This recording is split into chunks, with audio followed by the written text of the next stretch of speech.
This video is entitled Interior Office Building Cleaning, Part 1, the 7-step program for cleaning offices and other rooms inside an office building. 1. Get ready. 2. Discard paper debris. 3. Empty wastebaskets and recycle containers. 4. Dust horizontal surfaces. 5. Spot clean walls and windows. 6. Vacuum and mop floors. And 7. Inspect work. Start with a fully stocked cleaning cart. Then, get the keys from your supervisor. Or have your supervisor unlock the door of your work area. Dust around paperwork left on the desk. And remember not to move or discard any papers left behind by the occupant. This is an extremely important part of your training. Office workers sometimes sort paperwork according to priorities, or importance, or type of response necessary. If you restack papers, you could cause a great amount of extra work on the part of the occupant. Leave paperwork untouched. It is a hallmark of a professional to respect the rights of the daytime occupants of offices. Use vacuums with appropriate wand tools for tight places. They are great for getting under furniture such as desks and tables, and also under counters and next to baseboards. Before you leave the cleaned and reorganized room, take a minute and look around. Are there any defects? Is the furniture located in start positions? Have the magazines been straightened? Did you forget to clean something? If you think of something you did not do, then perform that task now. It's better for you to find the error than for your supervisor to find the error.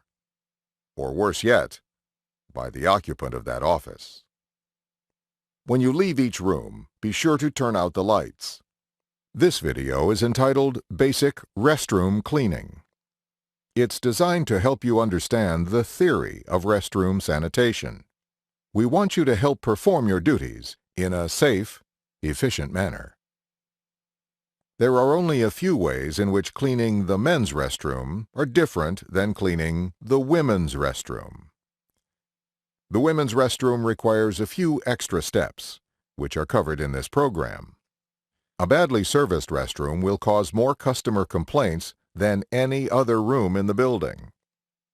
Not only is it bad for visitors' health, it also tells the visitor that this restroom, and possibly the whole building, isn't getting the professional touch.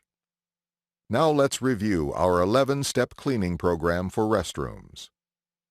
First step calls for you to get ready to clean. Make sure you bring the proper supplies and equipment. The second step calls for you to replace all expendable items. The third step is to pick up litter and remove trash. The fourth step is to perform high dusting. The fifth step calls for you to sweep and dust mop the floor. The sixth step is to clean all sinks and faucets and polish mirrors. The seventh step calls for you to spot clean walls and toilet partitions. Remove splash marks from partitions, ledges, and walls. The eighth step is to polish brightwork and fixtures. The ninth step is to clean and sanitize all toilets and urinals. The 10th step calls for cleaning the restroom floor. 11th step is when you review your own work and correct any exceptions you may find. Remember, your unit manager as well as your area supervisor will check your work. Do a good job, and we'll all get good reports. You will ensure that tenants and visitors can use restrooms like this one confidently each and every day. Remember, an entire building and its cleaning service can be judged by the condition of its restrooms. We know that you will do a good job. You have now completed this film on basic restroom cleaning. Please contact your training supervisor. This video is entitled Basic Carpet Cleaning Methods, Part 2. We will now review the 8 steps of the carpet cleaning process. The first step calls for proper preparation before cleaning carpets. Our carpet care professional brings along all necessary equipment and supplies to accomplish a professional result. The next step is to remove obstacles from your carpet. These include furniture and office equipment. Remember that there are some items that must not be moved. Step 3 is to place caution signs before proceeding. This will warn anyone to use caution when entering your work area. Step 4 is to perform carpet spot cleaning. The secret of effective stain removal is immediate action. The longer the stain has to set, the more difficult it is to remove. Never clean a carpet without cleaning stains up first. Next, choose the carpet cleaning method that will best suit the carpet's needs. There are 6 choices. Hot water extraction. The spin pad bonnet method. Rotary floor machine shampooing. Encapsulation carpet cleaning method. And the dry chemical method. Your supervisor will often specify which method to use. Step 6 calls for the returning of all furniture and equipment back where you found them. When you have finished the job, take a minute and look around for anything missing. Find an exception, so no one else can. Finally, return the equipment and supplies to their proper place. Question 8.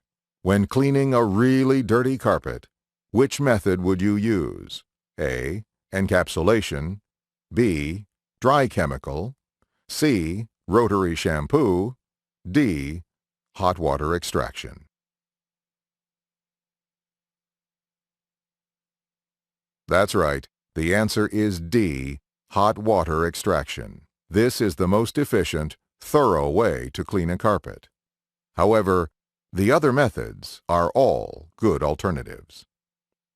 Also clean the equipment so it's ready for the next day's work. Carpet cleaning machines will give better service and last longer if they're given proper care and attention. There you have it, the 8 steps to professional carpet care. With time and experience, you will become an expert carpet cleaner. When you perform your duties correctly,